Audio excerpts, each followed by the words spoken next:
allons prier les Seigneurs. Bien-aimé Jésus, voici encore une fois ce jour devant toi, Seigneur. Nous te remercions parce que tu nous as donné assez de foi pour quitter nos maisons et venir nous rassembler ici, Père. Nous venons ici, mon Dieu, et nous voulons confier nos cœurs entre tes mains, Seigneur. Que tu apaises les cœurs d'un chacun, que tu viennes avec ta parole, Seigneur, et que cette parole nous réconforte, que cette parole nous bénisse, et que cette parole apporte la solution à chaque besoin, Seigneur. Tu es le Dieu vivant, la parole vivante, le message vivant, Seigneur. Et nous avons besoin de te voir à l'œuvre au milieu de nos pères, glorifiant ton nom, Seigneur. Prends-nous durant ces moments, Seigneur, élève-nous à ta hauteur, dis quelque chose qui nous encouragera et qui nous bénira. Et la gloire te reviendra. Je voudrais, Seigneur, penser à Frère Patrick, penser à Frère Emmanuel et à sa femme, Seigneur. Toi, tu connais toutes choses, Seigneur. Que ta main ait rencontré là où ils sont, Seigneur. Et que les chemins soient ouverts pour eux. Tu l'as fait pour Pierre, Seigneur. Tu restes le même Dieu, Seigneur. Pour tu le faire encore. Et comme le frère Étienne l'a prié, Seigneur, lorsque nous le verrons ici, nous viendrons enseigner et nous donnerons gloire à ton Seigneur. Pour que tu te glorifies au milieu de nos pères, nous allons lire ta parole, Dieu. Dis quelque chose, Seigneur, qui nous bénira. Dis quelque chose qui nous réconfortera, Père. Et viens avec ta parole apporter la délivrance. Qu'il puisse être ainsi, Père. Au nom de Jésus-Christ. Amen. Alors que nous sommes debout, nous allons lire dans 1 Samuel au chapitre 28. Vous allez m'excuser, je n'ai pas eu beaucoup de temps de préparer ma réunion d'aujourd'hui. Mais je m'attends à Dieu pour qu'il puisse dire quelque chose. Parce qu'il ne s'agit pas de ma préparation, il s'agit de Dieu. Amen. Peut-être que j'ai 3 citations seulement. 1 Samuel 28, nous allons lire à partir du verset 1er. C'est une inspiration qui m'est venue quand je venais.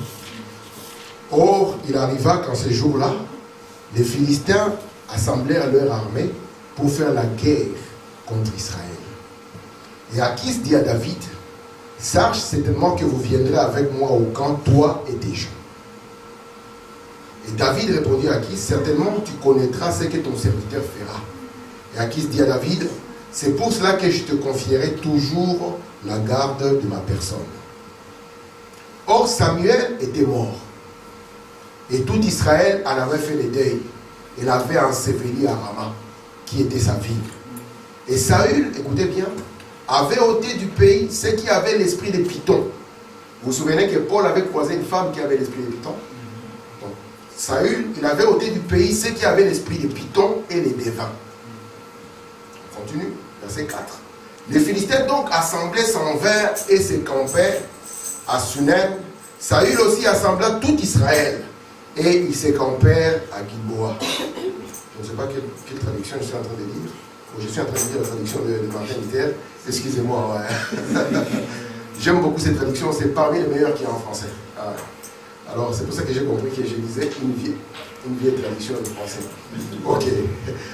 Je suis au verset 5. Saül voya les camps des Philistins, eut peur. Vous voyez la première des choses?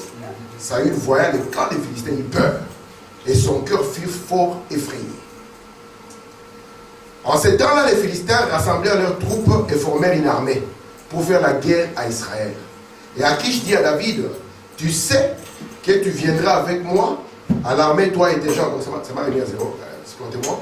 David répondit à Achis, tu verras bien ce que ton serviteur fera. Et Achis dit à David, aussi je te donnerai pour toujours la garde de ma personne. Saül était mort et tout Israël avait pleuré. On l'avait enterré à Rama dans sa ville. Saül avait ôté du pays ceux qui évoquaient les morts et ceux qui prédisaient l'avenir. Les Philistins se rassemblèrent et vinrent camper à Sunem. Saül rassembla tout Israël et ils campèrent à Gilboa. À la vue du camp des Philistins, Saül fut saisi de crainte. Et un violent tremblement s'empara de son cœur. Donc le tremblement, on peut l'avoir dans le cœur aussi. Saül consulta l'Éternel et l'Éternel ne lui répondit point. Ni par des songes, ni par l'Urim, ni par les prophètes. Saül dit à ses serviteurs, cherchez-moi une femme qui invoque les morts, et j'irai la consulter.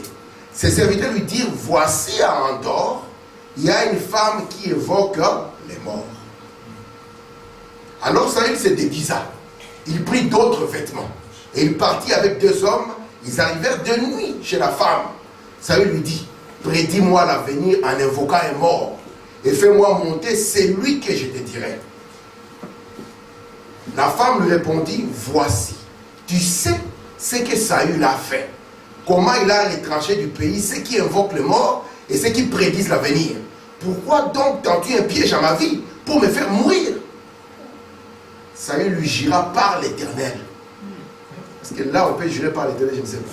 Il lui jura par l'Éternel en disant, l'Éternel est vivant. Si l'Éternel est vivant, pourquoi tu viens en ces lieux? L'Éternel est vivant, il ne t'arrivera point de mal pour cela. La femme dit, qui veux-tu que je te fasse monter? Il répondit, fais-moi monter Samuel. Lorsque la femme vit Samuel, elle poussa un grand cri et dit à Saül, pourquoi m'as-tu trompé? Tu es Saül. Le roi lui dit, ne crains rien. Mais que vois-tu? La femme dit à Saül, je vois un Dieu qui monte de la terre. Amen. Il dit, quelle figure a-t-il? Elle répondit, c'est un vieillard. Il avait la forme du vieillard parce que le sang de Christ n'avait pas encore coulé. Quand le sang de Christ coule, ceux qui remontent doivent être jeunes. C'est un vieillard qui monte et il est enveloppé d'un manteau. Saül comprit que c'était Samuel. Il s'inclina le visage contre terre et se prosterna. Samuel dit à Saül, pourquoi m'as-tu troublé en me faisant monter? Saül répondit, je suis dans une grande détresse. Les Philistins me font la guerre, Dieu s'est retiré de moi, il m'a répondu ni par les prophètes ni par les anges, je t'ai appelé pour que tu me fasses connaître ce que je dois faire.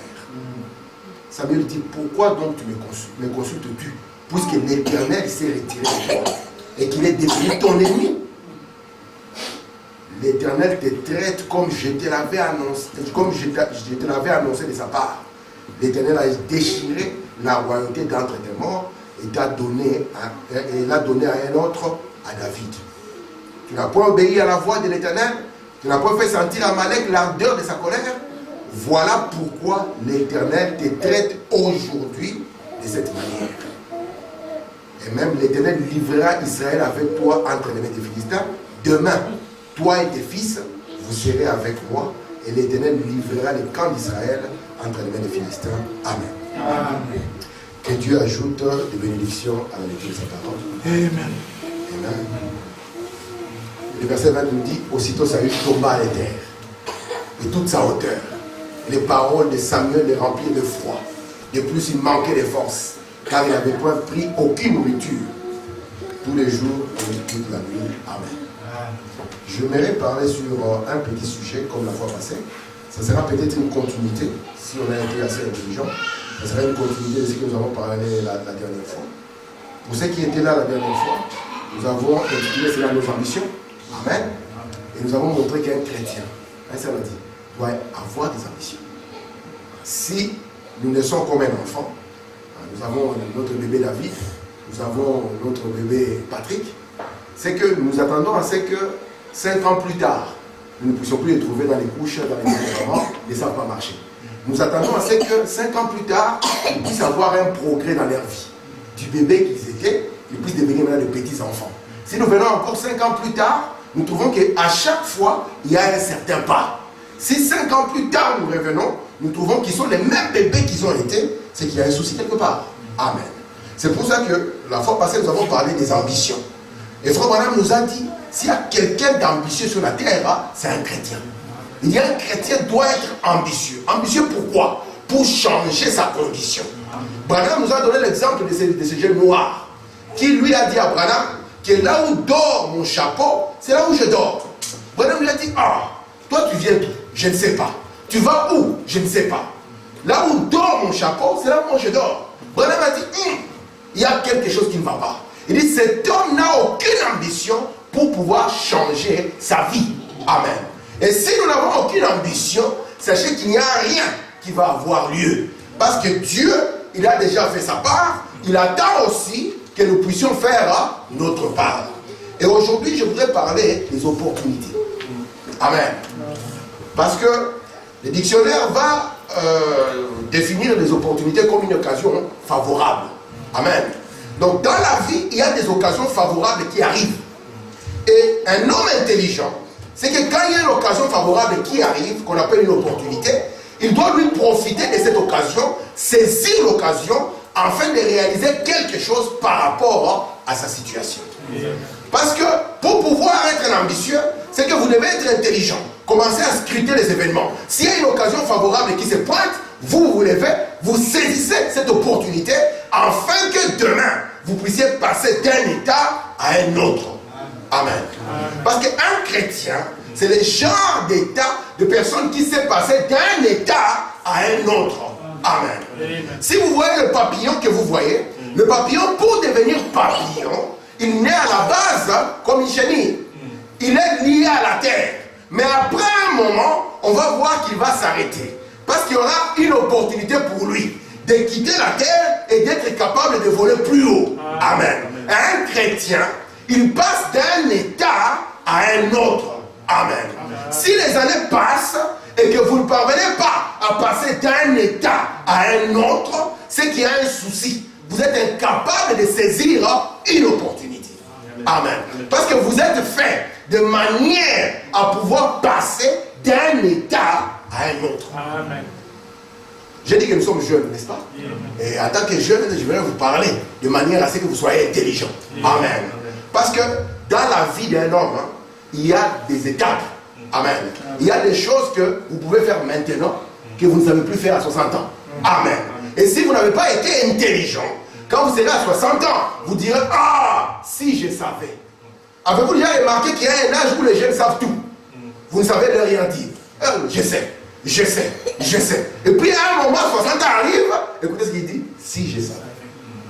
Pourquoi? Parce qu'il a été incapable de saisir l'opportunité qui lui a été donnée. Amen. Amen. Et moi, je vous ai dit, n'oubliez jamais, aussi longtemps que nous sommes sur la terre, que vous êtes un être double.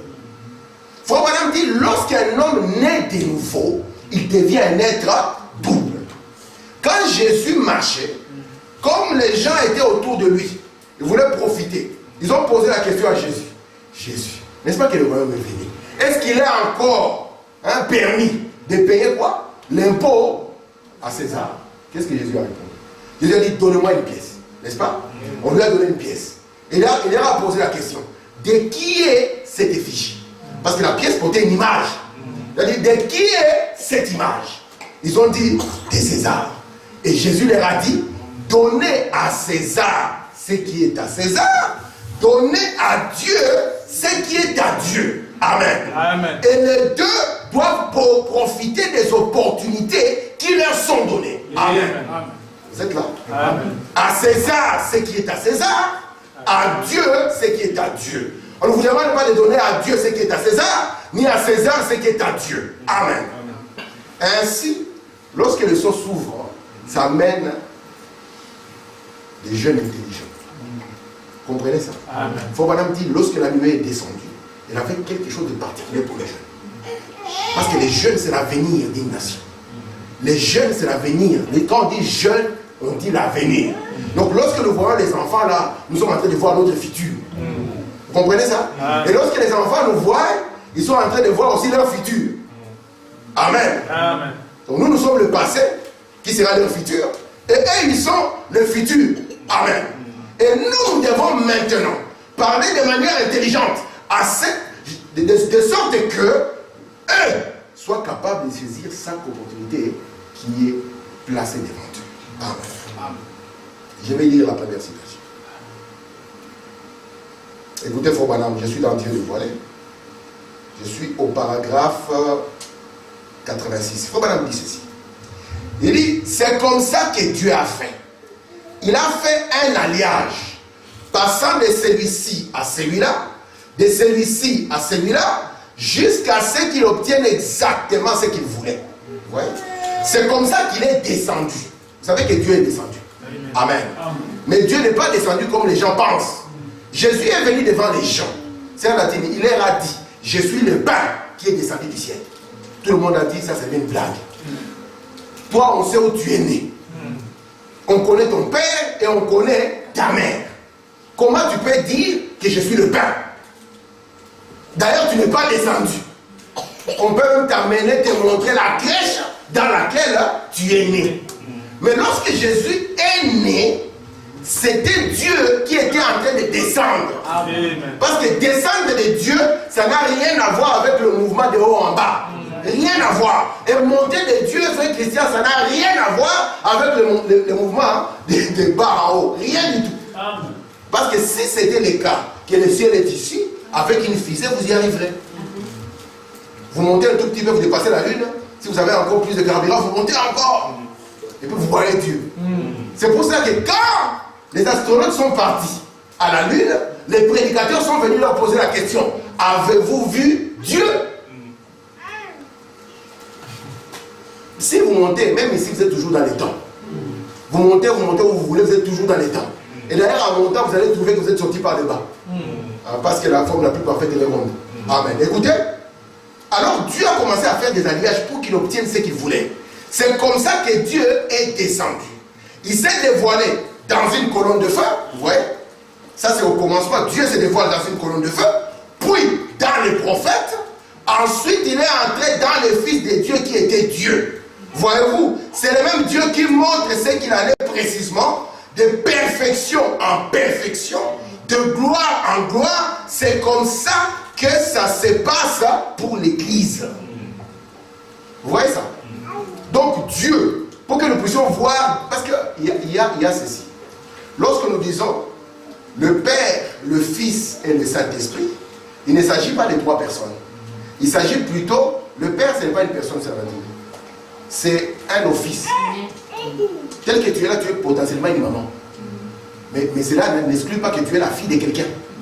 Donc Père, moi tel que je suis un Père. Mais je suis le fils de mon Père. Donc ça reste toujours moi. Je suis aussi un esprit. On peut dire, ah, c'est un esprit brillant. Ça ne fait pas de moi trois personnes. Je suis devant mon Père, je ne serai jamais Père. Devant mon Père, je serai dans la fonction de fils. Il me dira, fils, viens. Oh, je suis aussi Père. Je dirai, hey, tu es Père chez toi. Ici, c'est moi le Père. Amen. Et remarquez maintenant, notre Dieu, parce que les dieux que nous vous présentons, c'est les dieux que Moïse a présentés. C'est les dieux d'Israël. Il ne s'est jamais présenté avec dans une trinité. Non. Il s'est montré comme, écoute, oh Israël, Shema, Israël, Adonai Elohim, Adonai Echad. Il dit, écoute, oh Israël, l'Éternel, ton Dieu, est unique. Et c'est ça le Dieu, il était maintenant au-dessus d'Israël. C'est pour ça qu'au temps d'Israël, lorsqu'Israël voulait approcher, on leur disait que personne n'approche. Moïse ôte tes chaussures. Lorsque Dieu descend la montagne, on dit personne ne peut venir toucher cette montagne. Amen. Le Dieu qui était au-dessus n'était pas dans la joie de rester au-dessus. Amen. Alors qu'est-ce qu'il a fait? Il est venu aussi dresser sa tente au milieu d'Israël. Et sa tente, c'était l'homme Jésus. Amen. Et quand il a dressé sa tente, le Dieu qui était au-dessus est descendu pour être au milieu d'Israël. Et on l'a appelé Emmanuel, Dieu avec nous. Et ce Dieu-là qui était avec nous n'a pas fini. Amen. Parce que l'Emmanuel est venu pour faire quoi? Tout a commencé en Éden, n'est-ce pas? Quand Adam est tombé, il a entraîné toute la famille dans la chute. C'est pour cela que j'aime interpeller le Père. Un Père doit être un homme intelligent. Il doit comprendre que ses actes ne s'arrêtent pas à lui. Ses actes peuvent avoir des conséquences sur ceux qui sont sous lui. Et d'ailleurs, la manière dont Dieu traite avec un homme, ce n'est pas la manière dont Dieu traite avec une femme. La manière dont Dieu frappe un homme, il frappe tout ce qui est autour de lui. Vous comprenez? C'est comme cela que Dieu a fait avec Adam. Amen. C'est pour ça qu'un père doit être intelligent. Parce qu'un père, c'est une porte. C'est un berger. C'est un pasteur. Il doit savoir que rien ne doit entrer ici si premièrement ça ne passe pas par moi. Amen. Alors si lui devient la faiblesse, il sera responsable de tout ce qui va arriver à sa femme et à ses enfants. Amen. Vous êtes là? Amen. Alors, en Éden, Adam nous avait vendu. Et quand Adam nous a vendu, la loi de Dieu disait, sans effusion de sang, il n'y a point de pardon de péché. Or, Adam nous vendant, c'était le plan de Dieu. Et ça va dire, c'est bizarre. C'est le plan de Dieu, c'est Dieu qui voulait. Ce n'était pas une surprise pour Dieu. Donc quand Dieu a placé Adam, il a placé Ève et il a placé les serpents, Dieu n'était pas surpris qu'Adam tombe. Si c'était vous et moi, on peut poser la question à Dieu, pourquoi tu as mis les serpents? Hein, Seigneur, pourquoi tu l'as fait? Faut madame dit, il l'a fait pour vous montrer qu'entre les pécheurs et le sauveur est plus grand. Entre la maladie et le guérisseur est plus grand. Entre les problèmes et celui qui trouve les solutions, celui qui trouve les solutions est plus grand. Amen. C'est pour montrer que chaque circonstance, même si elle semble propre, elle semble sombre comment, notre Dieu est plus que capable de changer les circonstances. Amen. Et c'est pour ça qu'il veut. Vous et moi, nous sommes faits, écoutez bien, nous sommes faits de cette nature-là. Vous savez que l'homme, même dans la chute, il aime le progrès. Mais je vous dis la vérité. L'homme, même dans la chute, tel que vous le voyez, regardez les voitures aujourd'hui, venez voir les voitures après 5 ans. Qu'est-ce que vous avez constaté? C'est les mêmes voitures. On va vous dire, après 5 ans, frère Étienne, tu n'as pas à te soucier. Tu rentres, tu dis à la voiture, amène-moi à l'église. La voiture regarde, il scanne d'abord les églises qu'il y a autour. Tu veux aller où? L'église catholique ou protestante? Non, amène-moi à l'autre église. Ah, ok, oui chef. La voiture t'amène jusqu'à là. Parce que l'homme, quand Dieu l'a créé, il l'a créé pour qu'il soit comme Dieu. Et être comme Dieu, ce n'est pas faire du surplace. C'est profiter de chaque opportunité. Même quand ça semble sombre, c'est une opportunité. Dans les jardins, ce qui semblait être sombre était une opportunité pour Dieu de pouvoir montrer de quoi il était capable. Quand le diable pensait que j'ai des enfants, le diable montrait, Dieu disait, je vais montrer au diable de quoi je suis capable. Et le Dieu plus haut, il est descendu. Amen. Et quand il descend, c'est pour offrir le sang. Amen. Et quand il offre le sang, c'est pour laver un peuple. Et quand il lave le peuple, maintenant, le Dieu qui était au-dessus, le Dieu qui était avec nous, va devenir maintenant le Dieu en nous. Et quand le Dieu vient en vous, il doit être progressif. Il doit aimer aller de l'avant. Frère Branham me dit, les animaux ne sont pas à l'image de Dieu. Vous comprenez? Parce que lorsque Dieu a fait l'homme, il l'a fait à son image et à sa ressemblance. Et César te pose encore, on pose encore la question, mais qui est cette effigie? Quand tu le vois comme ça, oui c'est César, c'est Rome, c'est les serpents. Amen. Mais il y a l'homme intérieur, c'est l'image de Dieu. Il a été fait à l'image et à la ressemblance. Les anges n'ont pas été faits à l'image, ils ont été faits à sa ressemblance et la puissance, c'est tout. Mais l'homme a été fait à l'image, il est de la même nature que Dieu. Et remarquez, aucun animal, vous le verrez progresser comme l'homme progresse. Aucun. Si l'oiseau fait son nid comme ça, 100 ans plus tard, vous viendrez, il fera toujours son nid comme ça. Il n'y a rien à lui qui peut l'amener à aimer aller vers la perfection. Mais vous, les fils de Dieu, il y a quelque chose en vous qui fera comme un vide, qui fera comme une soif, que si vous ne progressez pas, cela ne vous laissera jamais dans la joie. Amen. Et remarquez maintenant l'histoire que nous venons de lire. Nous venons de lire l'histoire de Saül, n'est-ce pas? Et nous avons vu que Saül, au début, il avait bien commencé. Vous avez vu ça? Lorsqu'il est venu, il a dit ici, c'est la loi de Dieu. Ici, moi je m'attends au Seigneur. Ici, ce que Dieu dit, c'est ce que je prendrai. Amen. C'est une opportunité pour moi de montrer à ma génération que le message est vrai. Amen. Comprenez? Mais Saül a commencé à avancer. Plus il avançait, plus la parole de Dieu lui demandait des exigences. Vous voyez ça? Mais qu'est-ce que Saül a fait en premier? Il a pris tout ce qui avait l'esprit de Python. On nous a donné des détails, hein? Tu n'as pas le temps. Alors, il a pris toutes les petites sorcières qu'il y avait. Qu'est-ce qu'il a fait? Il les a. Donc, les idolâtres et tout ça, il a enlevé tout ce qu'il y avait comme des idoles dans le pays. C'était merveilleux, n'est-ce pas? Mais est-ce qu'il les a enlevés tous? Il a gardé une. Amen. Il a gardé quoi? Il n'a pas saisi l'opportunité de mener le travail jusqu'au bout. Il a gardé une. Il a dit, gardons celle-là, on ne sait jamais. Elle peut toujours nous aider dans la vie. Vous savez, le message que nous avons reçu, ça nous appelle à une totale séparation. Vous comprenez ça? Avec toute forme d'incrédulité. Je dis bien une totale séparation. Je vais lire une citation. Je suis dans une vie cachée au paragraphe 6. Il faut d'avoir prêché cela le 10 novembre 55. Je crois Après avoir vu l'Amérique qui a reçu des grandes opportunités d'un réveil, et qui cependant fait pire, alors cela m'inquiète. C'est Branham Fanon. C'est mon pays. Je suis né ici et je l'aime. Je désire voir un grand réveil à mon jour si possible. Eh bien, je ne peux pas produire ces grands réveils. Aucun ministre ne le peut. Mais nous pouvons apporter notre pierre pendant que Dieu en produit un. Et que chacun de nous a un rôle à jouer. Vous savez, parfois je marche. Je regarde des petits noirs qui marchent dans la rue. Vous voyez? Les jeunes noirs, parfois ils sont nés ici. Parfois ils viennent des blédards comme moi. Et je regarde. Tu vois les jeunes hommes, tu dis, ah, demain ces garçons vont crier, ils sont racistes. Tu sens déjà. Tu sens que demain ils vont dire, ils sont racistes, frère. Tu regardes les opportunités que Dieu lui donne. William Branham dit, si vous êtes un jeune homme, poussez vos études le plus loin possible. Cela vous aidera. Quand il faut distribuer les CV, ça vous aidera. Je ne vous mens pas. Vous pensez que je vous mens? Je ne vous mens pas. Branham, vous voyez, quand il commençait à avoir des visions qu'il ne savait pas sexer, il avait dit à Meda ceci, il dit, Meda, je vais prier. Vous comprenez ça? Il a dit, Meda, je vais faire quoi?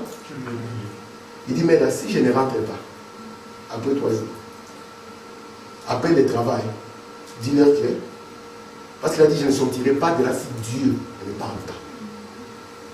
Il a dit, appelle mon boulot. Il a dit, Meda, tu peux te remarier. Écoutez ce qu'il dit, hein? Et puis il dit, une des choses, j'insiste, faites tout pour que les enfants finissent leurs études. Parce qu'ils sont dans un pays où c'est une opportunité. D'accord? Même si vous voulez devenir un homme d'affaires après, cela vous aidera à pouvoir tenir vos affaires. Si vous ne savez pas compter 2 billets, comment est-ce que vous ferez quand vous en aurez 100? Votre comptable va se jouer de vous. Amen.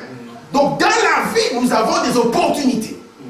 Et souvent, quand nous ne saisissons pas les opportunités, nous finissons dans un chaos.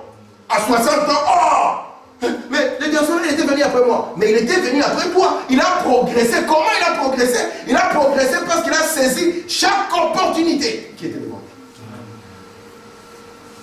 lui. Ici, c'est un pays où les gens peuvent étudier sans payer grand-chose. On finit les études, on n'a pas de dette. Allez aux États-Unis. Finissez, vous avez 300 000. Un frère, ici, il n'y a pas de dette. Fini, il n'y a pas de dette. Tu commences à exercer. Si vous avez cette opportunité, saisissez-la, elle vous suffira. Vous êtes avec moi? Maintenant, il faut Branham regarde l'Amérique.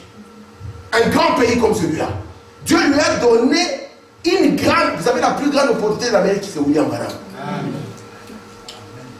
Mais Fort Branham a dit, si vous regardez, parce que dans l'Amérique, aux États-Unis, il y a ce qu'on appelle le Who's Who, hein, c'est un livre où on dit qui est qui. Donc si vous regardez, Afrique chrétien, si tu es un homme renommé, tu seras dedans. Branham a dit, moi, je ne serai jamais dans le Who's Who. Et si vous regardez, il n'est pas dedans. Prenez même votre dictionnaire. Vous allez voir, c'est exactement comme les âges de l'église. Vous allez voir Paul, il est dedans. Irénée, il est dedans. Martin est dedans. Colomba est dedans. Luther est dedans. Wesley est dedans. Lorsque vous arrivez au 7e messager, Lévi. Amen. Il faut que les petits Willy lui viennent pour l'écrire. Amen. Vous comprenez ça? Et l'Amérique a reçu un don que le monde n'a jamais eu. Parce que Branham dit, c'est le plus grand don depuis Enoch jusqu'à nos jours. Et ce don-là a été prophétisé depuis l'Ancien Testament. Il n'était pas ainsi les autres messagers. C'est une grande opportunité qui pourrait changer ces continents. Mais Branham dit, qu'est-ce que je vois? Ils ont manqué cette opportunité et on devient pire. Ça, il a manqué l'opportunité de tout enlever. Il a commencé à négliger une petite partie. Amen. Amen. Cette négligence va l'amener dans une autre négligence. Jusqu'à ce qu'il sera l'ennemi de Dieu. Et Branham, en 56, il écrit dans sa Bible. 56 pourquoi? C'est 50 ans après le réveil d'Azusa. Il écrit dans sa Bible, soit cette année, l'Amérique va profiter. Soit cette année, ça n'est fini. En 57, Branham écrit dans sa Bible, je ne prie plus pour l'Amérique. Il dit, et je tourne mon dos. Et lorsque vous tournez votre dos, vous regardez l'Afrique. Regardez le dos de l'Amérique, vous allez voir l'Afrique direct. Et il dit, je crois que mon message aura du succès là-bas. C'est pour ça qu'ici, il n'y a que les gens de cette couleur qui sont ici. Amen. Et c'est une opportunité qui nous est donnée aussi. Amen. Parce que nous les gentils, nous ne pouvions pas adorer. Mais Dieu nous a donné une opportunité. Et qu'en est-il de nous si nous ne saisissons pas ça? Saül a dit non, ce n'est pas grave. Dieu a vu que j'ai fait un grand travail. J'ai effacé les autres dans le pays. Mais ces petits péchés, je vais les garder. Cela m'aidera. Il en a payé de sa vie. Cette vie qu'il a épargnée, il en a payé de sa propre vie. Amen. Je veux qu'après chaque 5 ans, si je croise un frère, je sens qu'il est devenu solide dans le Seigneur que quand je le croisais avant. Qu'il est devenu encore plus profond que quand il était auparavant.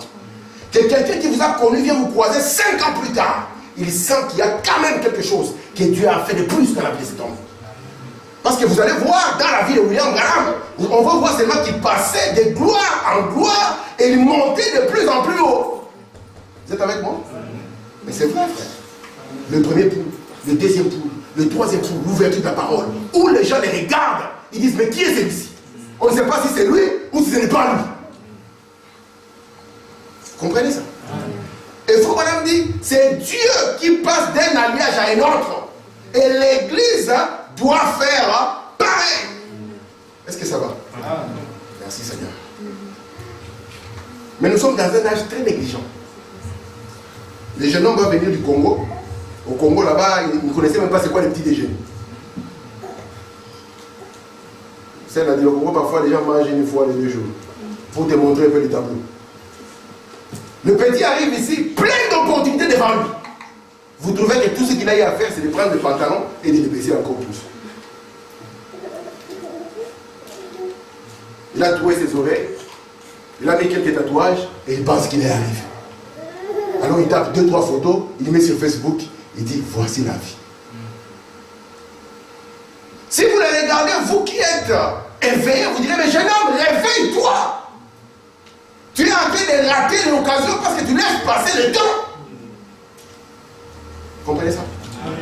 Écoutez, frère. Parce que nous sommes dans un âge où les gens sont négligents. Ils sont complètement négligents. Frère Branham dit, nous devons nous battre. Comprenez ça? La vie, c'est une bataille. Qu'elle soit spirituelle, qu'elle soit physique. Si vous restez dans votre maison le lundi jusqu'à... Il n'y a rien qui va se passer. Nous devons nous battre. Un chrétien doit se battre. Vous devez dire non. J'ai commencé, j'étais un enfant, j'étais nourri par mon père. Mon père ne va pas me nourrir jusqu'à 50 ans quand même. Non. Il faut qu'après un moment, je me prenne aussi en charge. C'est pour ça que Jésus disait à ses disciples, jusqu'à quand vous vous supporterez? Je vous porterai jusqu'à quand?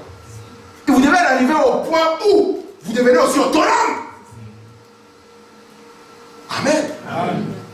Vous arrivez à un endroit où on sent que c'est un homme mûr. On sent que ça c'est un frère. Imaginez un peu le bébé Patrick qui dit maman, moi je vais me marier. Maman dit calme-toi. Calme-toi vite fait. Non, il est à 5 ans. Je vais me marier. On ne donne pas en Inde. C'est en Inde où on marie les enfants comme ça. À 10 ans, il dit maman, ça fait 10 ans, je veux me marier. Pour qu'on puisse dire va te marier, on doit avoir une maturité en lui. Parce que s'il n'y a pas une maturité, on te donne une femme, c'est la catastrophe. Je mens. C'est la catastrophe. Hein? On sera juste là pour contempler la catastrophe. On contemple la catastrophe. Écoutez, faut voir. Hébreux chapitre 2, première partie. Certainement, comment échapperons-nous si nous négligeons une telle chose? Si vous négligez de manger, vous mourrez. Si vous négligez de prendre un virage, vous ferez un accident. Si vous négligez de traire une vache, elle tarira. Si vous négligez vos dents, vous devez le faire tout arracher. Certainement, vous payerez pour votre négligence. Quand Saül a payé, c'était sa propre négligence. Il a négligé des choses jusqu'à ce qu'il se retrouve ennemi de Dieu. Faut qu'on a dit, un chrétien doit prier chaque jour. Chaque jour. Un chrétien doit lire la parole chaque jour. Amen. Amen. Parce qu'il s'agit de votre homme intérieur. Si vous voulez qu'il soit fort, lui, il se nourrit de la parole. Amen. Il aime la prière. C'est ce qui le rend fort. Amen. Si vous négligez cela, demain,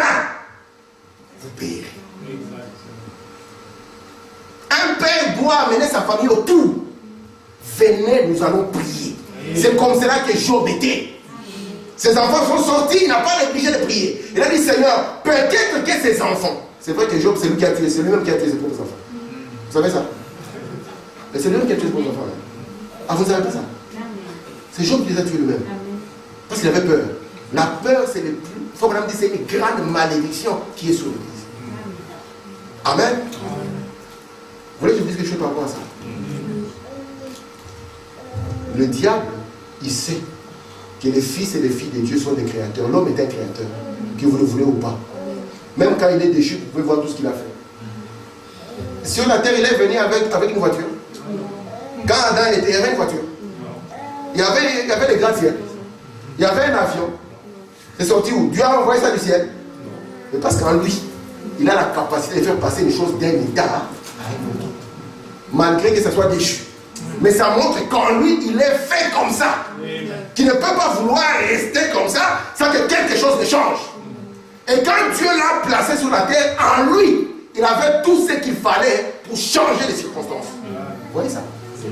Et Job, quand ses enfants sont sortis, les sentiments qu'il avait étaient dangereux. Il avait la peur. Il avait peur de quoi? Que ses enfants meurent. C'est pour ça que Job dit, ce que vous craignez, c'est ce qui va vous arriver.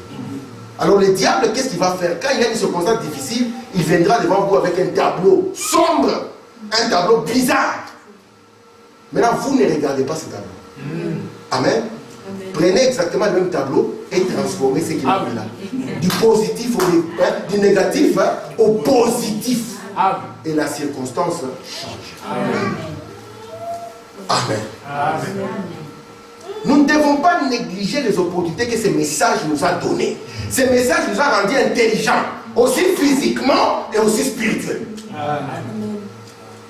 Amen. Amen. Maintenant, la chose qui doit vous garder, vous commencez à la négliger. Vous en avez honte. La chose qui doit vous mener encore à un stade plus élevé, vous êtes en train de l'écarter. Ça signifie que quelque part, il y a quelque chose qui ne va pas. Amen. Amen. Tu as encore jeune, papa? Papa, j'ose pas. C'est maintenant que les traces sont en train d'être laissées sous les sables du temps. Il faut madame dire, il va arriver un temps où Dieu va te demander de regarder derrière toi. Et là où tu comprendras, c'est quand tes enfants regarderont derrière toi. Ils diront, papa, donne-moi un peu l'histoire de ta vie. Je suis né dans le message. Après un moment, j'étais devenu surfumeur des chambres. Et après un moment, j'ai failli. Et là, maintenant, je ne suis pas encore bien rentré. Ce n'est pas ça le témoignage que nous donnerons. Nous dirons que Dieu nous a fait grâce. Alléluia. Il nous a donné une opportunité. Nous avons saisi cette opportunité. Voici mon fils, si tu es là comme ça, c'est parce que Dieu nous a donné une opportunité. Et toi, sois intelligent, continue dans le même chemin. Si l'Amérique savait ce qu'il y avait derrière ce message, il se serait. On aurait dit, on prend ça et on le divulgue dans le pays. Amen. Si Israël savait que Jésus était la grande opportunité de leur vie, mais qu'est-ce qu'ils ont crié? Que son sang retombe sur nous. Et sur les enfants. Toujours les enfants. Les victimes. Amen. Amen. Vous savez, quand nous en arrivons au point où, frère, ça fait combien d'années que tu es devenu frère? Moi, ça fait 10 ans que je suis devenu frère. En 10 ans, il y a des choses que tu ne peux plus faire. Parce que tu es devenu un frère. Mais je vous dis la vérité. Amen. Sinon, on est en train de faire quoi? Sinon, nous sommes en train de faire une marche de la mort. C'est ce qu'il faut madame me dire. Exact. Les Indiens, vous savez, dans la forêt, qui connaît la forêt ici? Les bouquinistes. Et on les jette dans la forêt, 5 minutes plus tard, ils sont morts. Parce qu'ils ont vécu dans les bétons. Les bétons. Et quand l'homme est dans les bétons, il est athée. Mais quand l'homme est dans la forêt, il ne peut pas être athée. Vous ne verrez aucune nation qui est athée. Parce qu'on sait voir Dieu dans la création. Amen. Même si on n'a pas la bonne représentation, mais on sait qu'il y a un être suprême. Amen. Mais l'homme dans le béton, il est athée. Prends-le, jette-le dans la forêt. Viens dans le désert. Vous savez ce qu'il va faire? Il va courir. Il va dire, ok, je mets un point ici. Il met le point là. Il court. Et puis après 45 minutes, il se retrouve là au point. Les Indiens appellent ça la marche de la mort. Exact. Dans une forêt, vous laissez un bidon. Vous courez. Vous pensez que vous êtes en train d'aller de l'avant. Mais vous retrouvez encore les bidons. Vous posez la question, oh Seigneur, est-ce que les bidons a avancé ou les bidons n'a pas avancé? C'est vous qui avez fait le grand tour. Et nous, en tant que chrétiens, nous ne devons pas faire les grands tours. Parce que ça, c'est le fléau de l'âge. Les mêmes choses, les mêmes histoires, les mêmes conflits. Les mêmes petits péchés qu'on avait commencé. On avait gardé ça en douceur. Ça, c'est ma petite sorcière d'Andorre. Yes, sir. Et puis, on va y retourner. Avant d'y retourner, ce qu'on fait, on se déguise comme Saoul. On met son chapeau, on met ses lunettes et on revient à son cycle. Yes, sir. Notre vie ne doit pas être cyclique dans le mal. C'est très dangereux. Amen. Amen. Parce qu'il y a des gens qui font des cycles. Seigneur, pardonne-moi. Encore demain. Seigneur, pardonne-moi. Seigneur, pardonne-moi. Mais tu es dans un cycle. Or, Dieu t'a donné l'opportunité de casser le cycle, de passer d'un état à un autre. Dans le foot de Gadara, Frobalam dit ceci. Écoutez ceci. Je ne progressais pas de sa propre expérience. Frobalam savait que lui aussi, il est moitié indien. Hein? Alléluia, je suis indien. Allez, ça va aller. Il entre dans la forêt. Vous savez ce qui s'est passé, non? Oui. Il s'est perdu, non? Parce que Frobalam dit, lorsque Dieu vous donne un guide, si vous refusez les guides, vous êtes fichu. Il a dit, non, j'ai le sang indien. Ça va marcher. Il a couru, il s'est retrouvé au même endroit où il était. Oh Seigneur. Après un moment, il a compris que c'est Dieu qui a raison. Il a dit, Seigneur, pardon. Il a levé les mains et il a touché la vie. Je progressais, je suis monté sur une petite branche comme celle-là, en progressant. Il pensait qu'il progressait. Parce que nous sommes appelés à progresser. Mais vous pouvez penser que vous progressez alors que vous ne progressez pas. Vous faites du rond-point. Amen. Je continuais à marcher, je me disais, eh bien, dis donc, je ferais mieux de me diriger là pour prendre un virage dans quelques instants. Il m'est arrivé de lever les yeux. J'étais une fois de plus retourné à ma biche. Donc il avait chassé la biche. Donc il a couru, il regarde, ah, la biche est encore là. Imagine, tu as couru pendant 2 heures. Hein? Si on court ici pendant 2 heures, on est censé quand même ne plus être empressé quand même. Mais 2 heures plus tard, nous sommes encore débloqués. 5 ans plus tard, le frère est toujours là. Le même frère. Écoutez. Eh bien, je me suis dit, certainement j'ai manqué cela. J'ai repris la marche. Je marchais environ 30 ou 40 minutes. Je suis retourné une fois de plus à ma biche. Eh bien, les Indiens appellent cela la marche de la mort. Vous tournez en rond et vous ne savez pas où vous êtes. Les brouillards étaient si bas qu'on n'avait pas de repères ni rien. Alors j'ai vu que j'étais cuit. Donc nous pouvons être cuits. Ça ne suffit pas simplement de venir à l'église, frère. Non! Venir à l'église, c'est bien. Mais vous devez progresser. Parce que de l'église, vous devez arriver à Christ. Amen. Amen. De la lune, vous devez entrer au soleil. Vous comprenez ça? Yes. On doit vous voir dans le soleil, avec la lune à vos pieds. Et une couronne de 12 étoiles. C'est ça en fait. Amen. Parce que si les gens qui venaient à l'église étaient tous arrivés à Christ, on serait loin. N'est-ce pas? Mais au lieu de progresser, qu'est-ce qu'on arrive? La même chose que Frobalam a vu sur les États-Unis, ce sont les mêmes choses que nous sommes en train de voir sur les églises. La marche de la mort.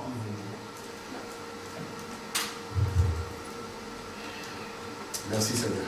Amen. J'ai encore des citations, mon Dieu. J'ai encore 2 citations, imagine-toi. Je suis dans la résurrection.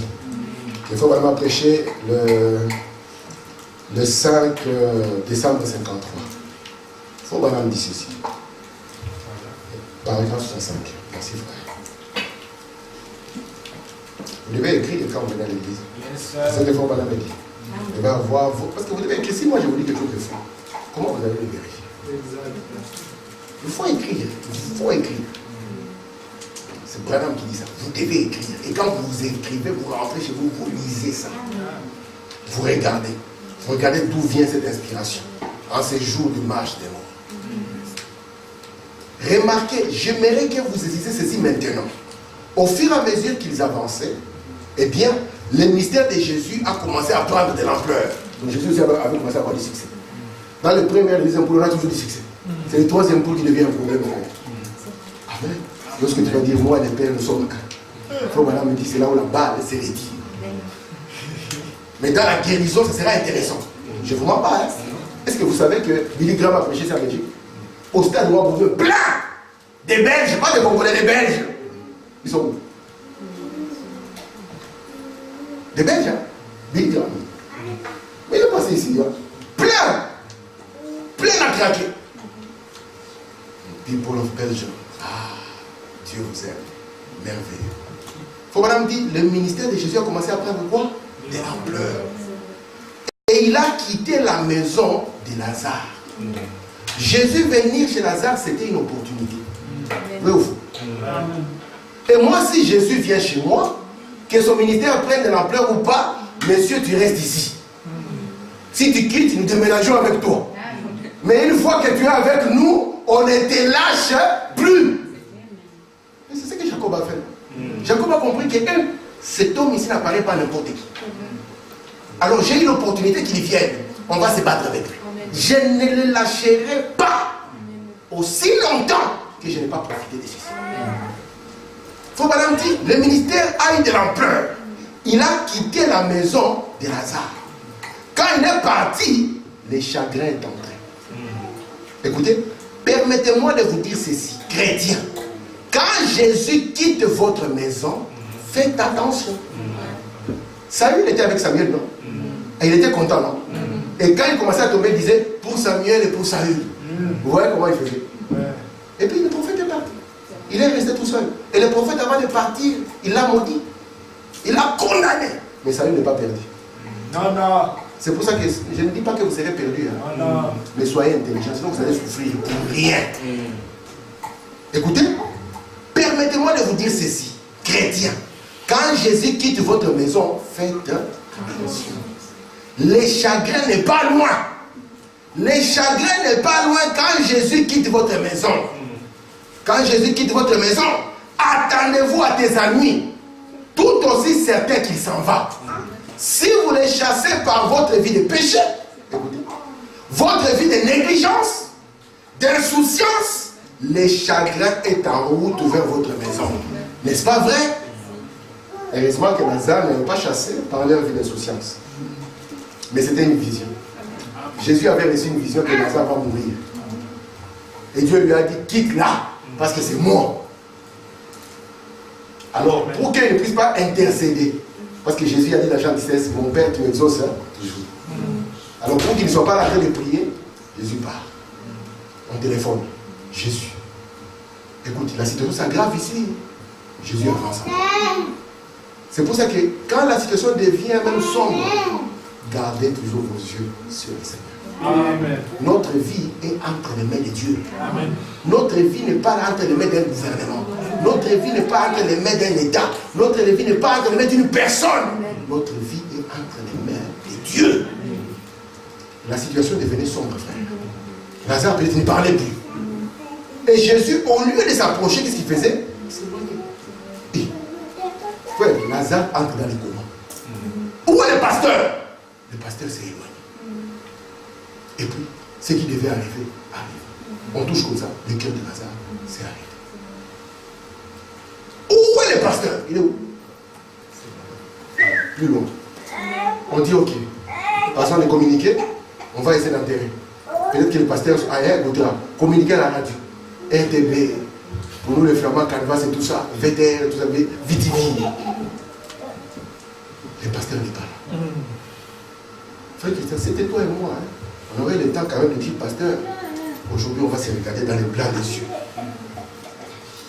On a enterré les frères. La cérémonie est terminée. Vous savez, au Congo, là-bas, on enterre 3 jours plus tard. Hein. On disperse les gens. Et puis le Seigneur, il apparaît le 4e jour. Vous savez, 4, c'est la délivrance. Le 4e jour, il vient. Ma soeur, il y avait les 3 enfants hébreux dans les feux, n'est-ce pas? Et puis ils ont vu le 4e au milieu d'eux. C'était la délivrance. Amen. Frère Branham me dit, écoutez bien, c'était l'opportunité au fait que Jésus arrive. Vous savez ça? C'était encore l'opportunité de le voir arriver. Alors, soit on la saisissait, soit on tournait sur lui. William Branham me dit, si les sœurs de Lazare avaient osé gueuler sur Jésus, on n'aurait jamais eu l'histoire comme on l'a dit. ils l'ont appelé Seigneur. Il faut qu'on dit, ils l'ont appelé exactement ce qu'il est. Il est Seigneur. Seigneur, si tu aurais été ici, toi là où tu es, c'est une opportunité, la situation change. Alléluia. Il a dit, je sais, il ressuscitera au dernier jour. Parce qu'il ne t'a pas chassé par une vie de négligence, ni par une vie d'insouciance, ni par une vie d'incrédulité. Il dit, moi, je suis la résurrection et la vie. Et Jésus, quand il s'approche, dans sa partie externe, il était un homme de famille. Il a pleuré. Il a pleuré, c'est la vie. Il avait déjà dit aux disciples, Lazare dort. Il n'a pas dit Lazare est mort. Il a dit Lazare dort. Nous allons le réveiller. Mais ses disciples, comme ils sont attachés à la chaîne, ils n'ont rien compris. Alors il a dit, ok, Lazare est mort. S'il avait dit, nous allons le ressusciter, parce qu'il n'a pas dit ça. Lazare est mort, c'est tout. Ah, donc il se prépare. On va au délai. C'est comme si moi je prends Frère Jospin. Il dit, Frère Jospin, il y a un délai là-bas, allons-y. Et puis on arrive au délai, Frère Jospin me voit m'élever, parler encore. C'est quand même bizarre, non? Alors il s'avance. Où est-ce que vous l'avez mis? Seigneur, ça fait 4 jours. Plus d'espoir, hein? Mais c'était une opportunité. Allons-y quand même. Comme c'est le Seigneur qui dit, allons-y. On roule la pierre, n'est-ce pas? Et qu'est-ce qu'il dit? Lazare. Il faut voir un petit avait dit, c'est sort. Toutes les tombes. Chaque personne allait saisir l'opportunité. C'est pour moi. Parce que la parole de Dieu, quand il sort, c'est comme ça que nous devons la saisir. Si on dit par exemple, je suis l'Éternel qui te guérit, toi tu dis non. Tu ne prends pas comme ça. Tu dis, je suis l'Éternel qui guérit Christian. C'est Christian, c'est moi. C'est pour ça que Jésus a précisé. Lazare, non, pas toi le vieux Lazare. Lazare ici. Le vieux Lazare peut profiter. Non, pas toi. Lazare.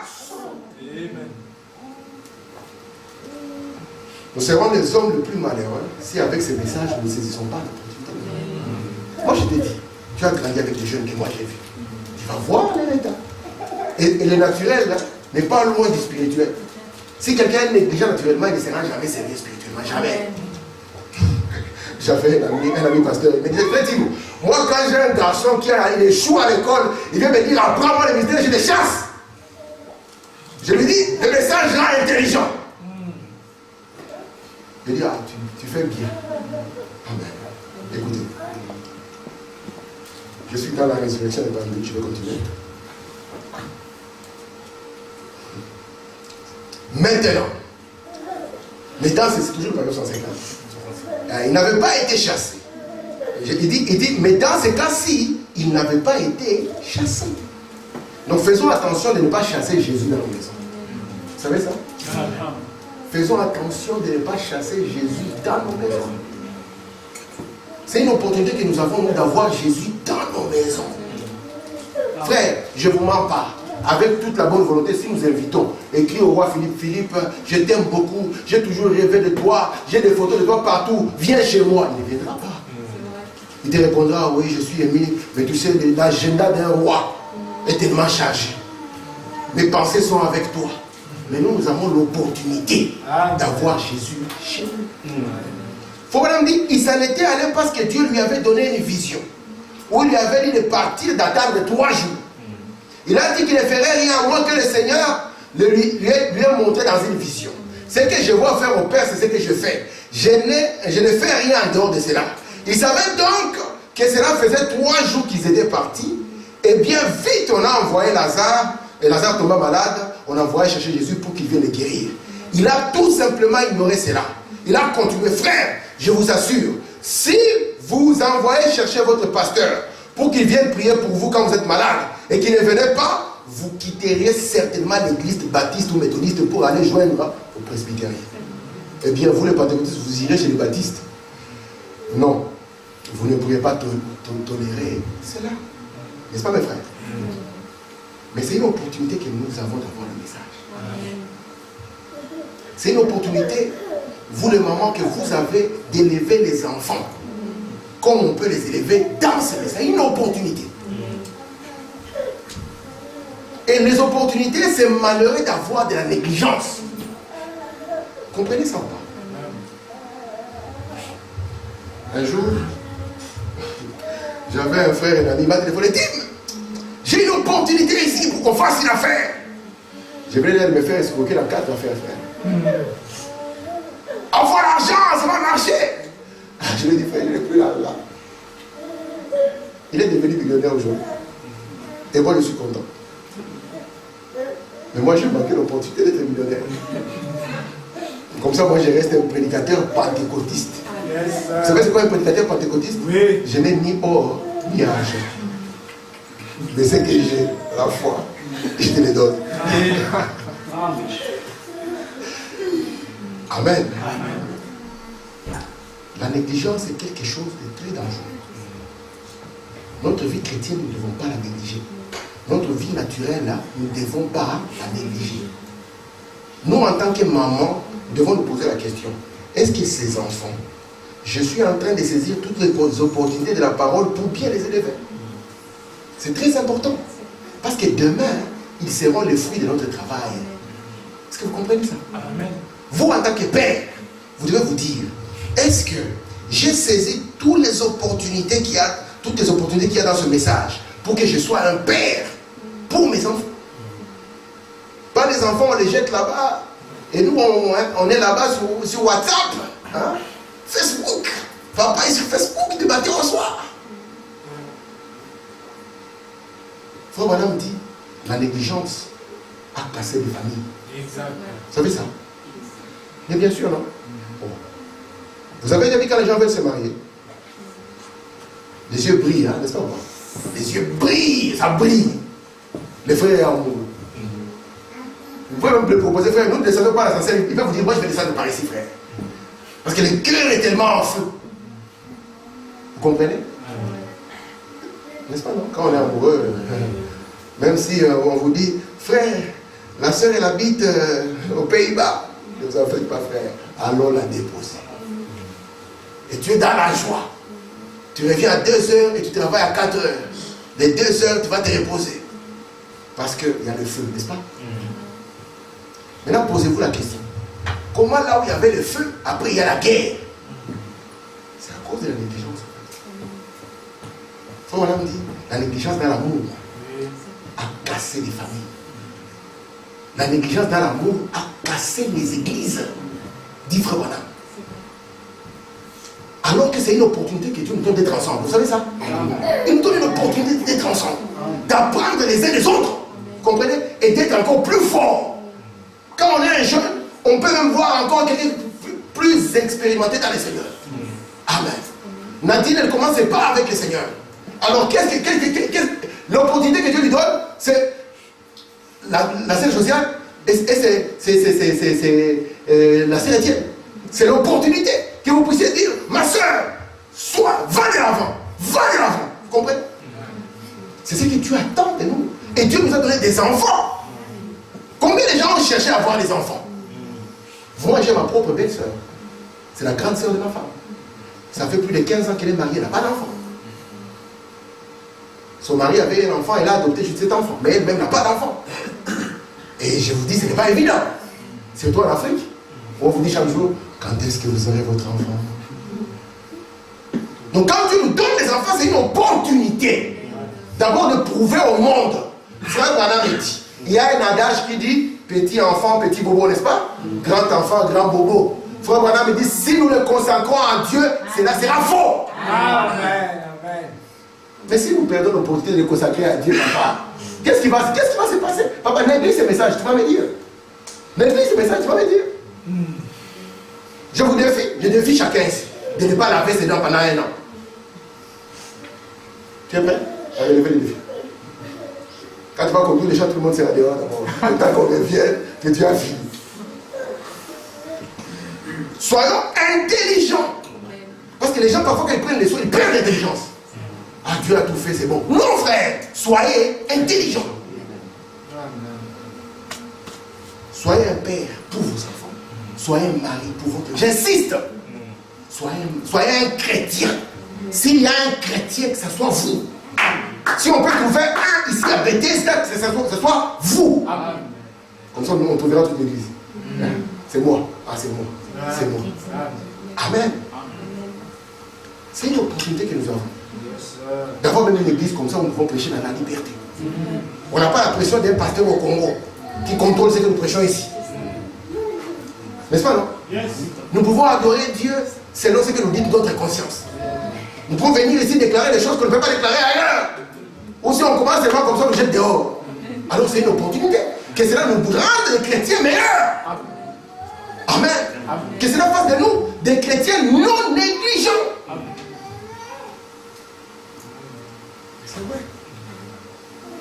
Merci mon Dieu. Je suis à la fin. Hein? Ça, il avait négligé. Il s'était débarrassé de beaucoup de choses, frère. Il a laissé juste faire une chose. Et cette petite chose, elle va payer de sa vie. Je termine en disant ceci. Quand le premier âge a commencé, le diable était devenu de manière... Le diable a commencé dans le premier âge de manière insouciante, en fait. Vous comprenez ça? Il a commencé dans le premier âge de manière insouciante. C'était un cavalier sur un cheval blanc. Personne n'a soupçonné que c'était le diable. On a dit qu'il ne fera rien de grave. Quand Jésus quitte une famille, c'est une catastrophe.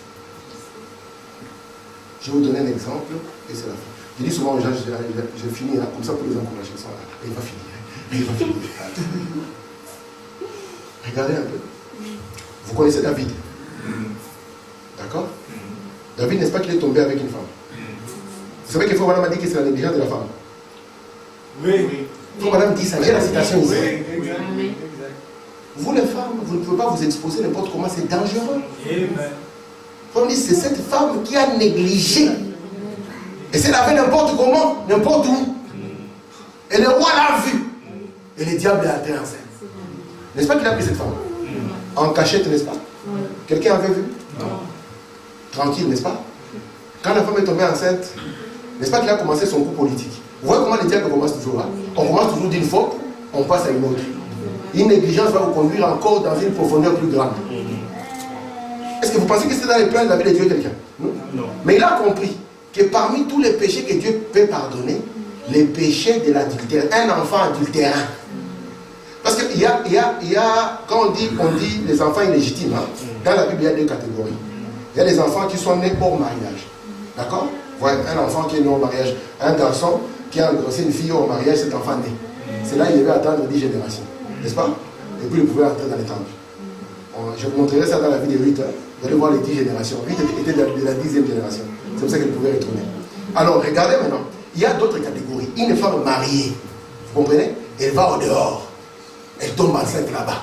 Ces genres d'enfants-là, vous comprenez? Ne pouvaient jamais entrer dans le temple. Jamais. C'est pour ça qu'il n'y avait pas de rédemption pour Caïn. Vous comprenez ça? Alors, David savait que ce genre de cas, la loi de Dieu a institué quoi? La mort. Que tu sois roi, que tu ne sois pas roi. Toi et cette femme, vous devez mourir. Alors David a dit, ici, on doit mourir. Hein. Ça devient grave. Complot d'État, on a tué le mari. Il s'appelait Uri. N'est-ce pas? Uri qui était là, un soldat à lui, un soldat à lui. Vous voyez comment la négligence nous amène loin. On a tué Uri. Le prophète est venu, parce qu'on ne s'est pas caché cela au prophète, n'est-ce pas? Et lui a raconté une parabole. Un homme avait son agneau, il le gardait comme sa fille. L'autre avait un grand troupeau. Quand il a des visiteurs, il est parti prendre l'agneau le seul. Et on a mangé. David a crié, montrez-moi cet homme que je l'ai tué. Il s'est condamné lui au mort. Le prophète me dit, c'est toi. Le négligent David. Mais David était un homme selon le cœur de Dieu. Pourquoi? Parce qu'il n'a pas fait d'erreur? Parce qu'après avoir fait l'erreur, il a compris que ma négligence était là. Et c'est par là que l'eau est entrée. Frère Branham me dit qu'au temps de Noé, quand il passait avec l'arche, il y avait parfois des fuites d'eau. Et qu'est-ce que Noé devait faire? Il devait le colmater. Il dit par la prière. Amen. Vous comprenez ça? Amen. Il dit mettez du poids. Si vous voulez la citation, vous me le demandez, je vous l'enverrai. Yes, vous comprenez ça? Et maintenant, écoutez bien. C'est pour ça que nous ne devons pas être négligents, parce que la négligence, c'est paye cher. David a réparé cela, n'est-ce pas? Dieu lui a dit, tu es un homme selon mon cœur. Est-ce que l'histoire s'est arrêtée là? Non. Cette négligence-là, David l'a payée. Son propre fils est sorti. Du nom d'Absalom. Vous savez que lui, il a pris 10 femmes de David, non pas à cachette, hein, mais devant Israël. Vous comprenez ça? Pourquoi? Il y avait une négligence quelque part. Si nous négligeons le message, ces enfants ici seront pires que nous. Vous allez négliger à ce niveau et ils vont négliger tout. Vous comprenez ça? Donc nous avons une opportunité d'avoir une génération qui sort, qui est forte, d'avoir une église qui est forte. Je vous ai dit que ce qui compte pour Dieu, ce n'est pas que cette église soit remplie, non messieurs. Ce qui compte pour Dieu, c'est la qualité des frères qu'on a. Des frères qui sont fidèles, des frères qui sont fermes, des frères qui sont endurants, des frères qui jouent leur rôle. Parce que chacun doit jouer son rôle. Que le Seigneur vous bénisse.